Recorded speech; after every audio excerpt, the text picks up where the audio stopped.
Please subscribe to our YouTube channel. Like and share this video. కొని ఒకడు ఏనుగు ఉంది. నలుగురు గుడ్డివాళ్ళు వచ్చారు. ఇద్దరిని పెట్టుకుందాం, నలుగురు వద్దు ఇప్పుడు, ముఖ్యంగా ఇద్దరే మనకు. వాడు గుడ్డివాడు ఇట్లా ఇట్లా తడిమి ఇది చాటలాగా ఉందండి, ఇది ఏనుగు అన్నాడు. వాడికి చెవి తగిలింది.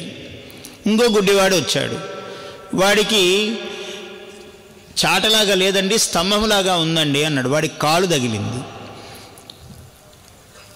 అక్కడ మూడోవాడు హిందూ ఉన్నాడు. ఒరే, ఏనుగు యొక్క స్వరూపము ఈ దాంట్లో భాగము చెవి కాలు అన్నవి, మొత్తం ఏనుగు యొక్క స్వరూపము వేరు అని చెప్పాడు. వాడు హిందువు, వాడికి సమగ్రమైన స్వరూపం ఉన్నది. తక్కినవాడు అల్పజ్ఞానము చేత వాడికి ఏదో ఒకటి మనం చెప్పినదే ఆ ఒకటి పట్టుకొని దాని మీదే ఊగులాడుతూ ఉంటాడు. వాడికి పూర్ణత లేదు, అందుకని ప్రశాంతత లేదు. వాడు ఎక్కడుంటే అక్కడ ప్రశాంతత లేదు.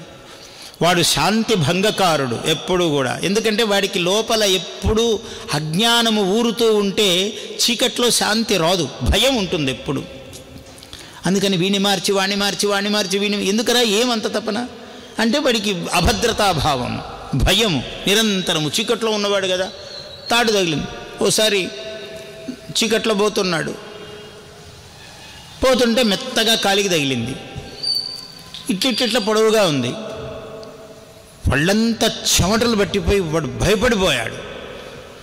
అప్పుడే కరెంట్ వచ్చింది. చూస్తే తాడు. అమ్మయ్య అనుకున్నాడు, భయం పోయింది. ఇంకోసారి మళ్ళీ కరెంటు పోయింది. అప్పుడు కూడా ఇత్తే మెత్తగా కదులుతున్నట్లు కాళ్ళ కింద కనపడ్డది. ఏముందిలే తాడు అనుకున్నాడు. ఈసారి కరెంట్ వచ్చాక చెమటలు పెట్టాయి వాడికి. అది పాము. కాబట్టి రజ్జు సర్పభ్రాంతి అన్నారు వేదాంతంలో. అంటే లేనిది ఉన్నట్టుగా ఆరోపణము చేసుకునే అజ్ఞానము యొక్క స్వరూపాలు అన్నాడు. అదేవతాయాం దేవతా భ్రాంతి, దేవత కాని చోట దేవత అనే భ్రాంతిలో ఉన్నాడు వాడు. అజ్ఞానే జ్ఞానభ్రాంతి, అజ్ఞానములో జ్ఞానము యొక్క భ్రాంతి ఉంది వాడికి.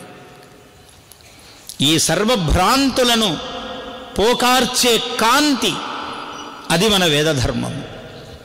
ఇక్కడ సంపూర్ణమైన జ్ఞానము, భ్రాంతికి తావు లేదు. దేహో దేవాలయ అన్నాడు. నీ దేహమే దేవాలయం రా అన్నాడు. అందుకే రుక్మిణి సత్యభామలు ఇక్కడే ఉన్నారు, పార్వతీ పరమేశ్వరులు ఇక్కడే ఉన్నారు. Please subscribe to our YouTube channel. Like and share this video.